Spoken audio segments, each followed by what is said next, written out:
अगर तुम साहिब तकवा हो तो अब तुम्हें खुदा ने कहा है कि अब तुम सादिकीन के साथ हो जाओ, तुम सच्चों के साथ हो जाओ। मेरे मालिक, अगर हम सच्चों के साथ होना चाहें तो जमीन पर अल्लाह ने जो अपने नुमाइंदे उतारे उसके मुकाबले में इब्लीस ने अपने नुमाइंदे उतारे, तो जो अल्लाह अपने नुमाइंदा जमीन पे उतारता है उसे इमाम कहते हैं। गुफ्तगू है इमाम सादिक पे। खुदा ने जो जमीन पर अपने नुमाइंदे भेजे उसे इमाम कहते हैं। इमाम को जमीन पर अल्लाह ने हुक्म दिया है कि इमाम की पैरवी करो, इसके पीछे चलो, और ये तुमने इमाम नहीं बनाना, ये इमाम अल्लाह बनाए। अल्लाह जरूरत इंसानी का इतना ख्याल करता है कि उसने इंसान को बाद में खल्क किया, उसकी जरूरियात को पहले खल्क किया। अल्लाह जानता था कि इंसान को ऑक्सीजन की जरूरत है, उसने हवा को पहले बनाया, उसने जमीन को पहले बनाया, उसने आसमान पहले बनाया, उसने सूरज को पहले बनाया, उसने चांद को पहले बनाया, उसने गजा को पहले बनाया। या मैं आसान करूं तो ऐसे कहूंगा कि जरूरतमंद बाद में बनाए, जरूरतें पहले बनाए। खुदा को अंदाजा था कि जरूरतमंद मोहताज जरूरत है, तो ऐसा ना हो कि जरूरतमंद बना दूं और उसकी जरूरियात खल्क ना हो। तो जैसे इंसान को अल्लाह ने पैदा करने से पहले चांद, सूरज, जमीन, आसमान, गजा, हवा पैदा करके बता दिया कि ये तुम्हारी जरूरियात हैं, इसे मैंने तुमसे पहले खल कर दिया है। इसका मतलब ये तय शुदा बात है कि जो जरूरतमंद होता है जरूरत उससे पहले बनती है। इंसान से पहले इंसान की जरूरत पैदा हुई है। इसका मतलब अगर आदमी से पहले आदमी की जरूरियात बनाई हैं तो यह भी वाजिब है कि वो आदम से पहले आदम की जरूरत को बनाए। अब जमीन, सूरज, चांद, हवा ये बता रही है कि ये जरूरत है आदमी की। तो आदमी की जरूरत अगर पहले खल्क हुई है तो अब जो भी आदम से पहले होगा वो आदम की जरूरत होगा।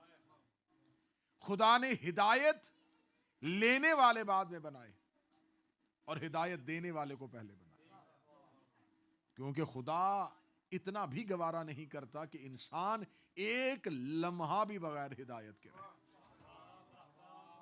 उसने हादी पहले बना दिए, और जब खुदा ने आदम को बनाया तो खुदा ने हजरत आदम की मुकम्मल तामीर कि मैंने आदम को कैसे बनाया, वो पूरा जिक्र खुदा ने कुरान में वाज़े तौर पे कर दिया कि मैंने आदम को अनासर अरबा से बनाया, मिट्टी, पानी, आग और हवा से बनाया।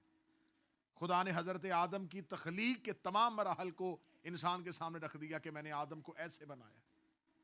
आदम कौन था? अल्लाह का पहला खलीफा। मतवज्जे है सरकार, आदम जमीन पे अल्लाह का पहला खलीफा है। और खुदा ने यह नहीं कहा कि मैंने आदम को राज में बनाया है, मैंने आदम को पर्दे के अंदर बनाया है।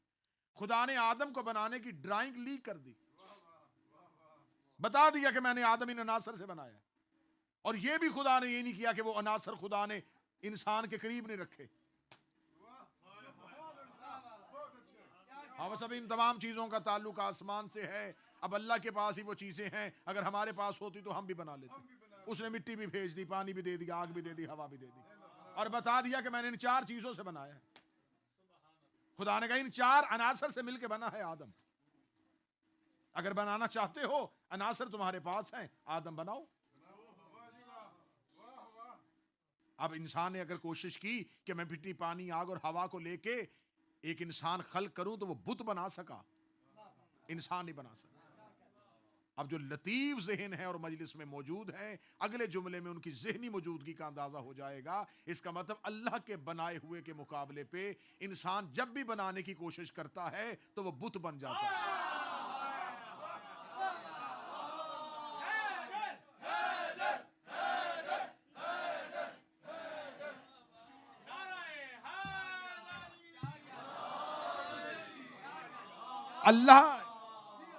अल्लाह के बनाए हुए जैसा तो नहीं बना सकता। कोशिश करता है कि मैं उसके बनाए जैसा बनाऊं, लेकिन जब वो कोशिश करता है तो वो तो नहीं बनता, लेकिन बुत बन जाता है। अगर किसी को बुत की अभी भी समझ नहीं आई तो वो दुआए सनमी कुरैश जरूर पढ़े, जिसमें अली फरमाते हैं खुदा लानत करे कुरैश के उन दोनों बुतों पर जो अल्लाह के बनाए हुए के मुकाबले में बनाया जाए वो बुत हो सकता है।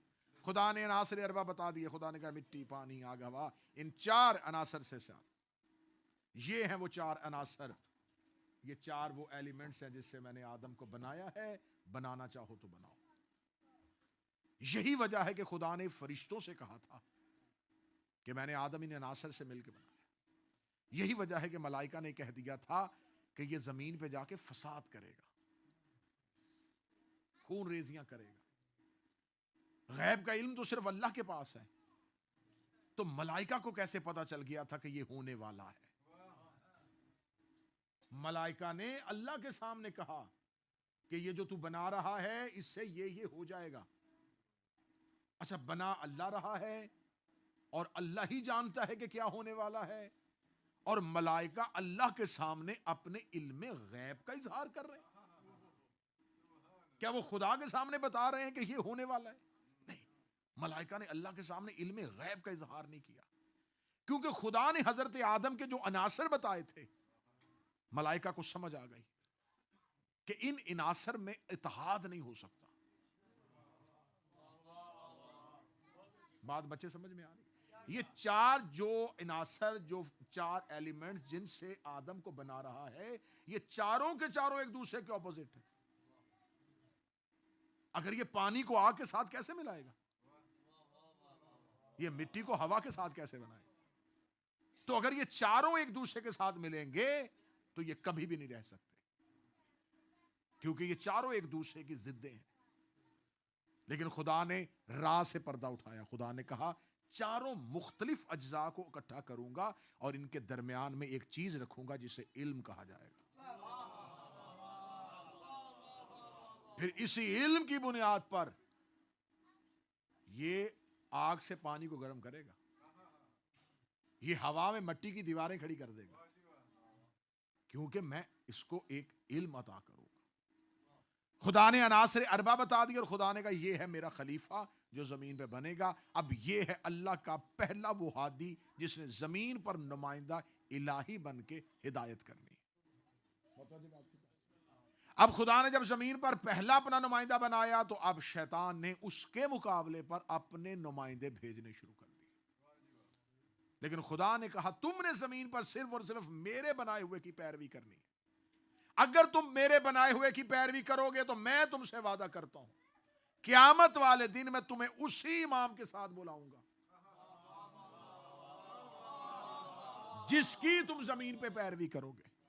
हाफिज साहब तशरीफ फरमाए, कुरान के हाफिज हैं। खुदा ने कहा मैं तुम्हें निदा दूंगा, आवाज दूंगा, बुलाऊंगा तुम्हारे इमाम की तरफ। अब इसका मतलब अगर आवाज दे के कोई बुलाए, मैं कहूं कि मजमे को मैं आवाज दे रहा हूं, ये इधर आए, तो इसका मतलब मेरा यहां पर मौजूद होना जरूरी है। जिस सिमत बुलाया जाए वहां पर किसी एक सिमत का तय्युन जरूरी है। तो ये जो अल्लाह उम्मतों को बुला रहा है, ये बुला किस तरफ रहा है? इसका मतलब है कि 2 तरह के इमाम होंगे, एक जन्नत में, एक जहन्नम में। जन्नत का इमाम जन्नत की तरफ बुलाएगा, जहन्नम का इमाम जहन्नम की तरफ बुलाएगा।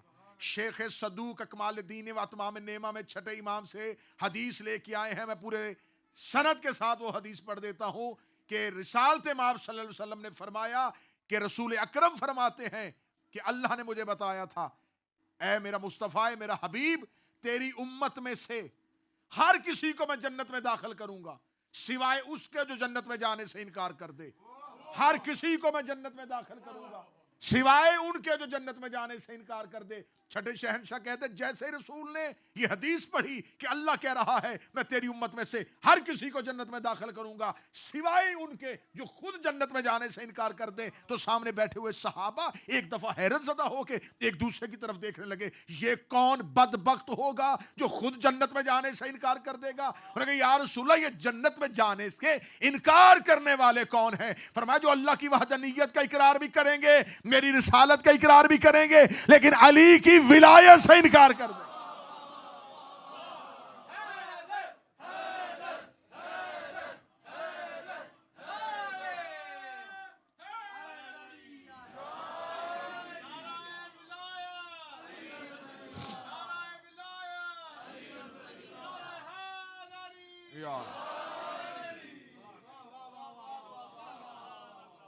इसका मतलब है कि विलायत अली से इनकार सिर्फ अली से इनकार नहीं, जन्नत में जाने से। और मैं हमेशा मिंबर से ये जुमला कहा करता हूं मुर्जा भाई कि अल्लाह ने जन्नत बनाई थी, जहन्नम नहीं। अल्लाह को क्या जरूरत थी? जनाब नूह ने अजाब की दुआ मांगी, मेरे अल्लाह मेरी कौम को अजाब दे दे, फरमा दूंगा अजाब, ऐसे करके मिट्टी के बर्तन बना। जनाब नूह ने गारा इकट्ठा किया, अल्लाह का हुक्म था, मिट्टी के बर्तन बना। फरमाया इन्हें संभाल। अब नूह को पता था कि मैंने इतनी मेहनत के साथ बर्तन बनाए, आग के अंदर उनको सेका है। उनको जब पूरे पक गए, पूरे तैयार हो गए, तो नूह बड़े खुश हुए, बार बार अपने बनाए हुए बर्तनों को देखते थे। फूलों की पत्तियां लाके उनके ऊपर रख के उनके ऊपर रंग छोड़े, मुख्तलिफ कलर्स दिए उसको। जब बना चुका, बार बार अपनी तखलीक को देख रहा था। खुदा ने कहा नूह अब इन्हें तोड़ दे। जनाब नूह ने कहा मेरे अल्लाह तोड़वाने थे तो बनवाए क्यों थे? फरमाया अपने हाथ के बनाए हुए चंद मिट्टी के बर्तन तोड़ते हुए तुझे इतनी तकलीफ हो रही है और मुझे कह रहा है अपने बनाए हुओं पर अजाब नाज़िल कर दूं।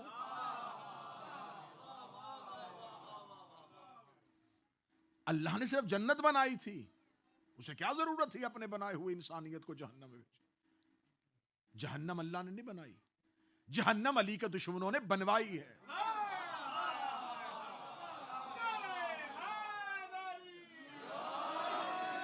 ये कोई खिताबत का जुमला नहीं था। अगर तमाम लोग अली की मोहब्बत में जमा हो जाते तो खुदा जहन्नम को पैदा ही न। जहन्नम की वजह तखलीक दुश्मनी अली है। बुग़्ज़े अली के सबब अल्लाह को यह बनानी पड़ी। इसका मतलब है जमीन पर तुम उस इमाम की पैरवी करो ताकि क़यामत वाले दिन उसी इमाम के नाम पर तुम उठाए जा सको। अब इमाम मनसूस मिन अल्लाह, मनसूब मिन अल्लाह, इमाम वो होता है जिसे सिर्फ अल्लाह बनाता है। अब अल्लाह की तरफ से जो भेजे हुए थे वो अल्लाह के नुमाइंदे, और ये बात अहले सुन्नत के यहां भी तस्दीक शुदा है, उनके यहां भी इसको सनद के एतबार से भी सही तस्लीम किया जाता है कि रसूल अल्लाह ने फरमाया अगर कोई बगैर वक्त के इमाम की मारिफत के मर गया तो जाहिलियत की मौत मर गया। लेकिन अब उन्होंने ये लफ्ज इमाम जो है उसका इतलाक कर दिया है खलीफा पे, जिसने खलीफा वक्त के खलीफा की बैयत न की, जिसके लिए मशहूर वाकया जो है उन्होंने अपनी किताबों में सनन नबी दाऊद में भी के अंदर भी तहरीर है उसको, और मुस्तदरक हाकिम में भी इसमें लिखा हुआ है कि अब्दुल्ला इब्न उमर, एक बहुत बड़े बाप का बेटा, इसकी जो खसूसियात लिखी हैं उन खसूसियात में यह लिखा हुआ है कि यह हमेशा अपनी राय अली के मुखालिफ रखता था। और बाज़ चीज़ें तारीख में ऐसी आ जाती हैं जिन वाकयात की बुनियाद पर हमारे कुछ अहबाब उस शख्स की शख्सियत के कायल हो जाते हैं। जैसे उमर बिन अब्दुल अजीज के मौला अली पर सबो शतम बंद करवाया, आले मोहम्मद को फतक वापस किया, बहुत अच्छा शख्स था, कोई अच्छा शख्स नहीं था। मैं ठीक है, हमारे यहां मजहब जाफरिया में उन वाकयात की बुनियाद पर अकीदे नहीं बनाए जाते। अब ये नहीं पता कि उस वक्त में जो वाकया हो रहा था उसके पीछे मुहर्रिकात क्या थे। तो किसी वाकये का वकूअ पजीर हो जाना उसके बेहतर अकीदा होने की दलील नहीं है। अब ये बात मैं करने लगा हूं किस वजह से, इसी एक हदीस की कि जिसने अपने वक्त के इमाम की मारिफत के बगैर मर गया। अब्दुल मलिक बिन मरवान का दौर था और वाली मक्का जो था हजाज बिन यूसुफ मलाउन था। इसने अब्दुल्ला इब्ने जुबैर को जब कत्ल किया और उसकी लाश को लटका दिया मक्का के दरवाजे पर, तो आधी रात के वक्त अब्दुल्ला इब्ने उमर हजाज बिन यूसुफ के पास गया। यह अहले सुन्नत किताबों से मैं वाकया पढ़ रहा हूं, शिया किताबों का नहीं है, अहले सुन्नत किताबों का वाकया पढ़ रहा हूं। और इस हदीस को जहां कोट किया गया है वहां पर हाशिए में या उसके टाइटल में इसको जरूर लिखा गया इस वाकये को। अब्दुल्ला इब्ने उमर रात की तरीके में हजाज बिन यूसुफ से मिलने गया, आधी रात का वक्त। अब बहुत बड़े बाप का बेटा था, हजाज बिन यूसुफ को जाके बताया कि अब्दुल्ला इब्ने उमर आए। उसे कहा बुलाओ अंदर, इसको आधी रात के वक्त क्यों आए? जब वो पहुंचा तो हजाज बिन यूसुफ कुछ लिख रहा था, उसके एक हाथ में कागज एक हाथ में कलम था। अब्दुल्ला इब्ने उमर से कहा, उसने कहा खैरियत है, आधी रात को क्यों? तकलीफ की। कहने लगे कि मैं आपके हाथ में खलीफा वक्त की बैत करने के लिए आया, अब्दुल मलिक बिन मरवान। तो हज्जाज बिन यूसुफ ने कहा, सुबह का होने का इंतजार कर लेते, रात की तारीकी में क्यों?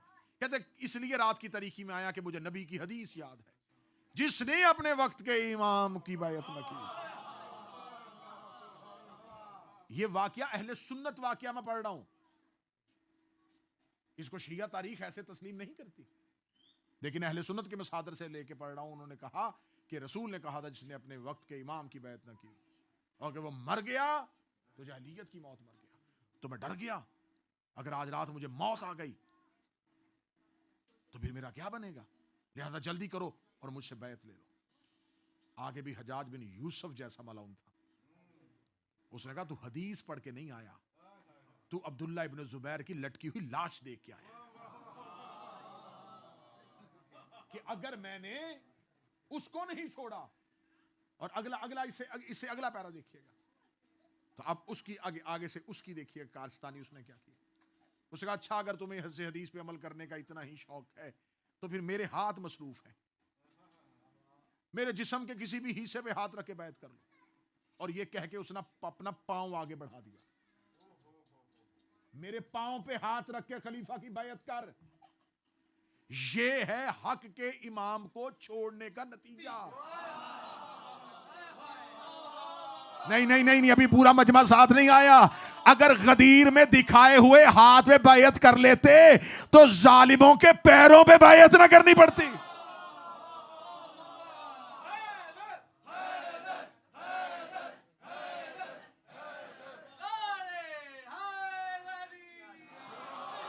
और उसने ये जुमला कहा कि ये हदीस तुम्हें आज याद आई है, गदीर में क्यों नहीं याद आई? तुम हदीस सुन के बैत करने नहीं आए, तुम लटकी हुई लाश को देख के बैत करने। हमारे यहां, और ये हमारे हाँ, हम इज्जत के साथ और पूरी जुर्रत के साथ ये लफ्ज कह सकते हैं कि वाहिद फिरका मजहब जाफरिया में हम हैं जिन्हें इमामिया कहा जाता है। किसी और मसलक के पास ये टाइटल नहीं है कि उन्हें इमामिया कहा जा सके। खलीफा बनाए इमाम ने, जो पहला इमाम बना फिका का, जिसने इज्तिहाद किया, जिसने पहली, क्योंकि हमारे यहां तो हम हैं असना अशरिया, 12 इमाम के मानने वाले। हम तो रसूल के बाद हमने एक सेकंड का गैप भी नहीं लिया। रसूलुल्लाह के बाद हमने तो एक लम्हे का गैप भी नहीं लिया, 3 दिन का गैप भी नहीं है हमारे पास। 3 दिन का भी हमारे यहां गैप नहीं है कि रसूलुल्लाह के बाद 3 दिन लग गए थे हमें रसूल का जानशीन चुनते और खलीफा चुनते। हमारे पास तो 3 दिन का गैप भी नहीं। रिसालत माब के बाद बिला फजल हम इमामत के साथ मुंसलिक हो गए और आज तक मुंसलिक है, आज तक इमाम के पैर।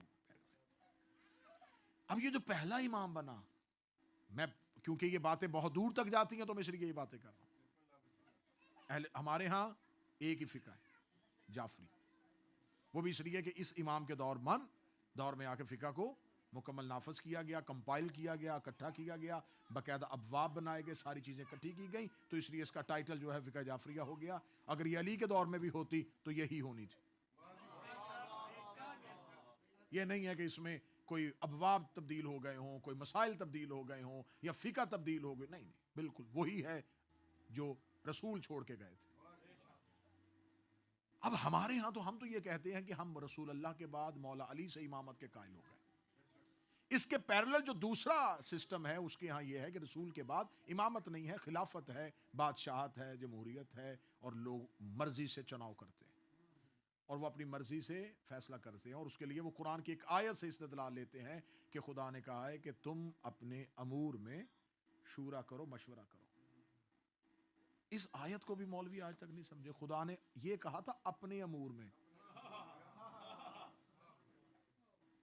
इसमें अल्लाह का इशारा अपनी तरफ नहीं था कि मेरे अमूर में भी तुमने मुशावरत करनी है।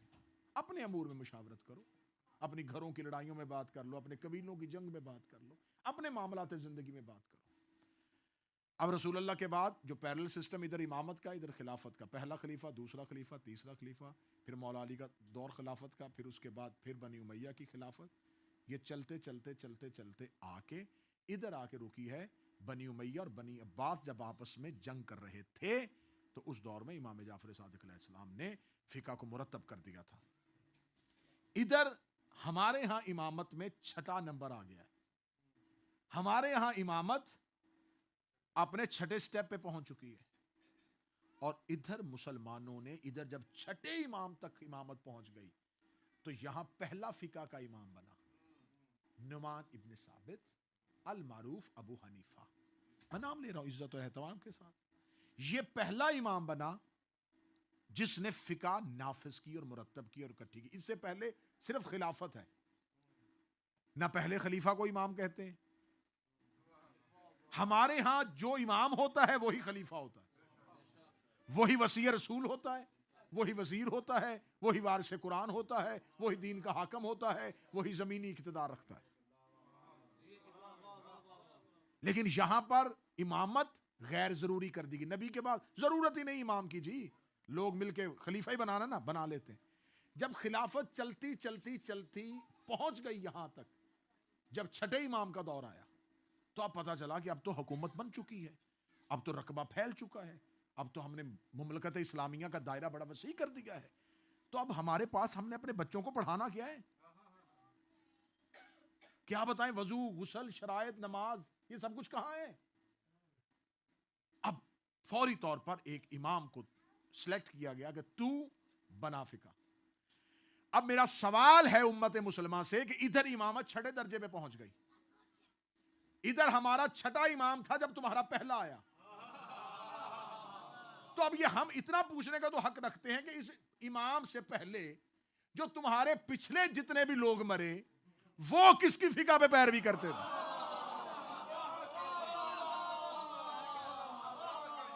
कौन सी फिका थी, इमाम ही नहीं था। अब आइए थोड़ी सी तारीखी एतबार से मैं इसका मुवाजना करना चाहूंगा कि आखिर रसूल अल्लाह के बाद पढ़े लिखे, लिटरेरी और तारीख से वाबस्तगी रखने वाले अफराद मौजूद हैं। रसूल अल्लाह के बाद 100 साल तक नकल हदीस पर पाबंदी थी। अब बहुत आसान हो गया आज के बच्चों के लिए, यकीन करें आज के इस दौर के बच्चों के लिए दीन अब जितना आसान हो गया है ना, वो किसी के भी लिए नहीं। पहले आपको मौलवी वर्सेस मौलवी, ऐसा ही ना, बस आपने उधर से बात सुनी तो आप सोचते थे अब ये किससे पूछें, तो कहते भाई मौलवी की बात है, मौलवी से पूछेंगे। तो आप मौलवी से जाके पूछते थे कि किबला ऐसे है, वो कहता भाई नहीं बिल्कुल गलत है, ये देखो इस किताब में तो ये नहीं लिखा, वो फिर उधर जाता उधर जाता। अब बच्चों के पास AI है, चैट GPT है, ऐसे मुवाजना करें, बिल्कुल ऐसे खुल के निखर के बात सामने आ जाएगी। 100 साल तक रसूल की हदीस बयान करने पर पाबंदी थी। जिन लोगों के सीनों में हदीस पैगंबर थी, उनको घरों में महसूर किया हुआ था। सिर्फ ये नहीं कि वो बोल नहीं सकते थे, वो घर से भी बाहर नहीं आ सकते। अगर कोई बाकायदा तौर पर किसी को नकलो हरकत की इजाजत होती, तो शर्त थी कि तुम शहर से बाहर नहीं जाओगे, और अगर तुम शहर से बाहर किसी भी काम गए, तुम किसी से हदीस बयान नहीं करोगे। 100 साल तक नकले हदीस पर पाबंदी लगी गई। छोड़ दो मजहब अहले बैत को, तुम्हें इमामत से दीन नहीं लेना चाहते ना लो। 100 साल तक ये जो नबी की हदीस पर पाबंदी लगी रही है, इन 100 सालों में जो दीन बनाया गया वो कहां से लिया गया।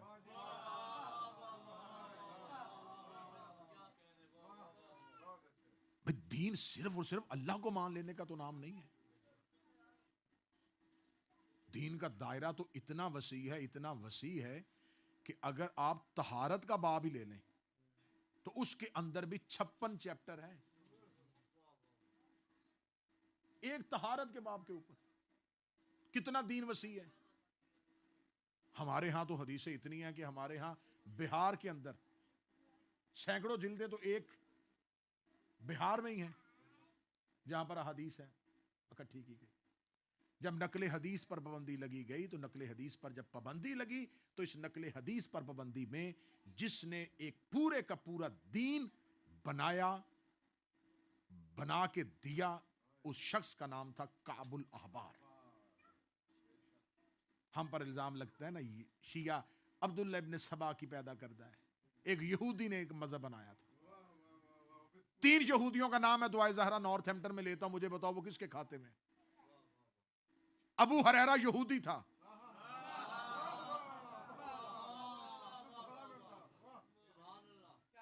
यहूदी था ना।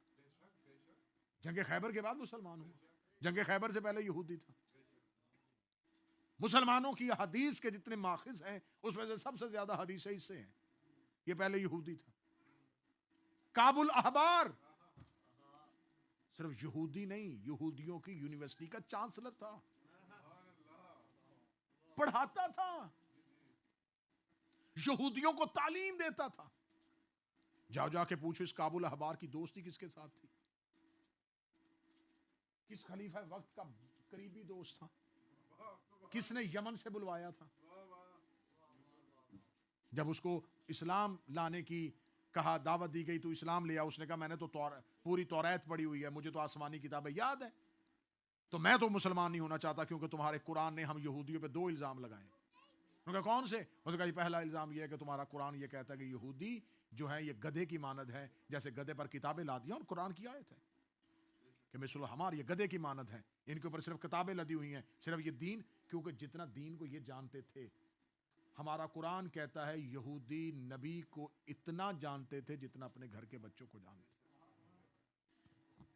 ये नबी के बारे में इतना जानते थे, इतनी खबर थी इन्हें रसूल की। मक्का के लोगों को तो पता ही नहीं था कि क्या होने वाला है, और यहूदियों ने आके अपनी कॉलोनियां मक्का के गिरदो नवाह में बना दी थी। उन्हें पता चल गया था कि आखिरी नबी बनी इसराइल से नहीं, बनी इस्माइल से आने वाला है। पूरे का पूरा मजहब इस्लाम जो आज तक बनाया गया है, जितना नैरेटिव बिल्ड किया गया है, ये सारे का सारा यहूदी है।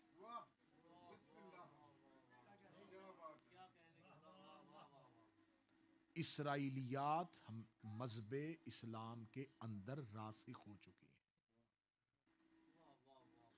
क्या कहा था काबुल अहबार ने कि मैं 2 वजहों से मुसलमान नहीं होना चाहता। एक तो तुम्हारे अल्लाह ने कुरान में हमें गाली दी है, और दूसरा यह है कि मुझे जबरील से बड़ी दुश्मनी है, क्योंकि ये जब भी आयतें लेके आता है, ये जिहाद की लेके आता है, कत्ल करने की लेके आता है। जिस अल्लाह ने कुरान में कहा था कि जबरील का दुश्मन जबरील का नहीं, अल्लाह का दुश्मन। अगर तुम जिब्राइल से दुश्मनी करते हो, जिब्राइल से दुश्मनी नहीं है, अल्लाह से दुश्मनी। ये इस्मत अंबिया के कायल नहीं थे।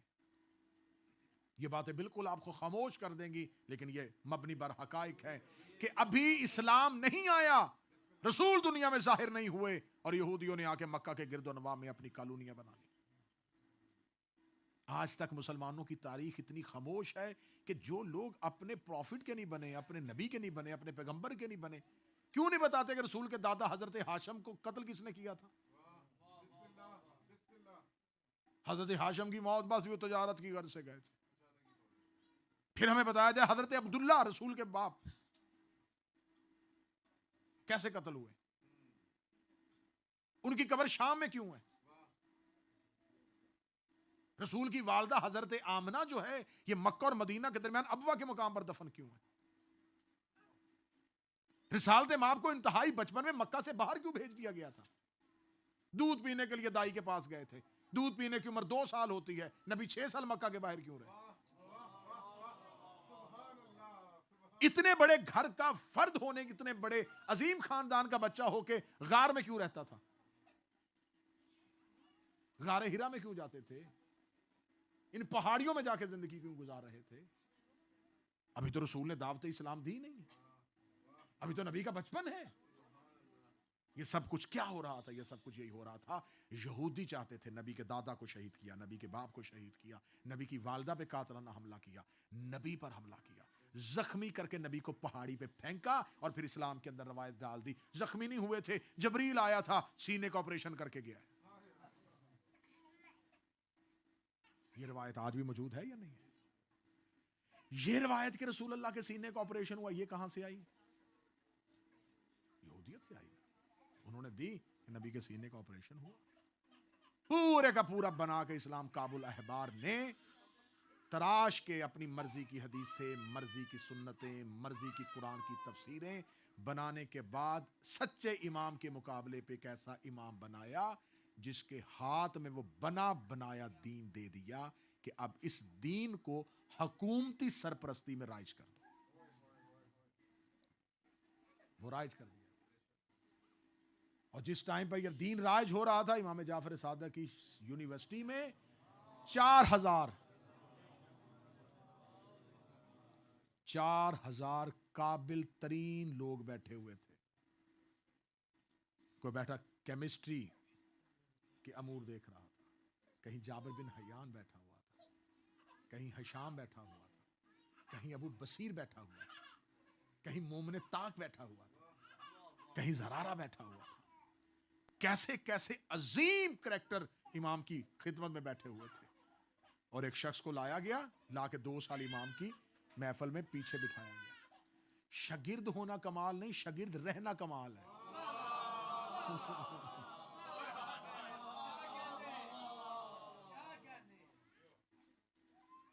शागिर्द होना कमाल नहीं है, शागिर्दी में रहना कमाल है।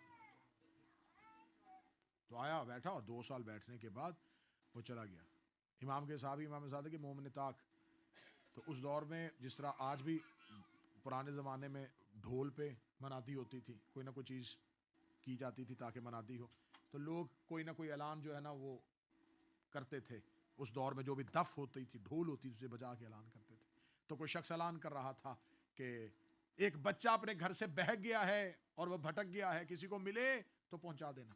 सामने मौला इमाम जाफर सादिक का शागिर्द मोमिन ताक आ रहा था। उसे 70 साल के अबू हनीफा का हाथ पकड़ा और लाके उसके सामने खड़ा कर।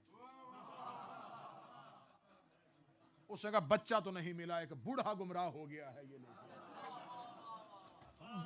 ये तारीफ है। सच्चे इमाम के सामने में झूठी इमामत का दावा, इमाम मौजूद और उसके सामने इमामत का दावा।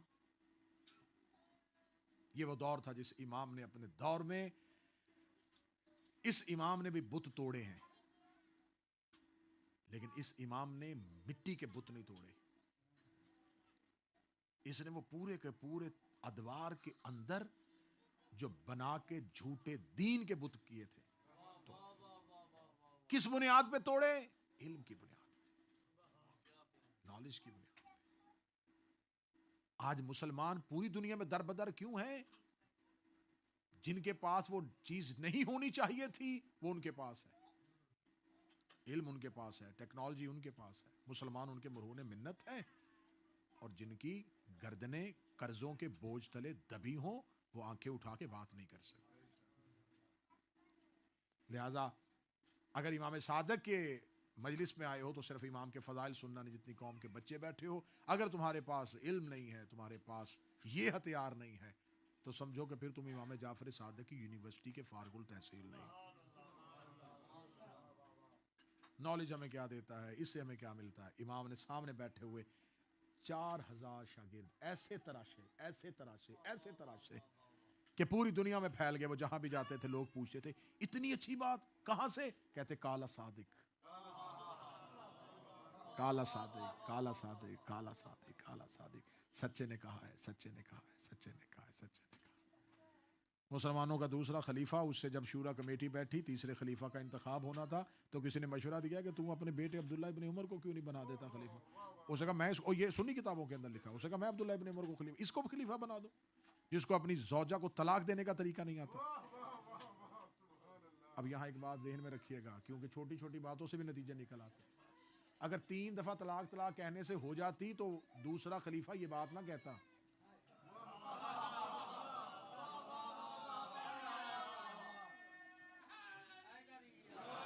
क्योंकि ये तो बहुत आसान तरीका है, ये तो किसी को भी आ सकता है। उनका ये बात कहनी इस बात की दलील है कि तरीका वही राज था जो आज हमारे यहाँ शियों के अंदर राज। इमाम सादिक ने बनी उमैया और बनी अब्बास आपस में दस्तों गिरेबान थे, हुकूमत के लिए लड़ रहे थे, और इमाम ने इल्म के मीनार खड़े कर दिए। आज केमिस्ट्री इमाम जाफर सादिक के मकतब से निकली थी। वो आए, यहूदी और ईसाई आए, मुसलमानों से इल्म छीन के ले गए। ये रकबे कब्जा करने के चक्कर में रहे, ये मुल्कों पे चढ़ाइयां करते रहे और वो इनकी लाइब्रेरियां खाली करते रहे। उन्होंने इनसे इनकी किताबें छीन ली।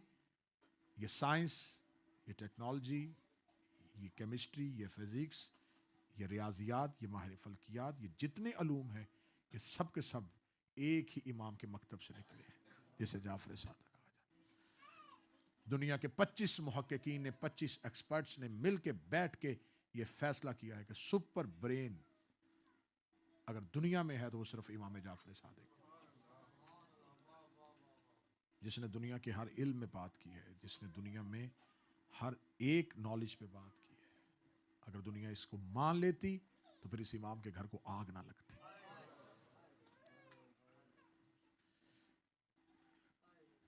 और ये बदकिस्मती है मुसलमानों की तारीख की कि जिसने जितना इन्हें संवारा है, इन्होंने उतना ही उसे उजाड़ा है।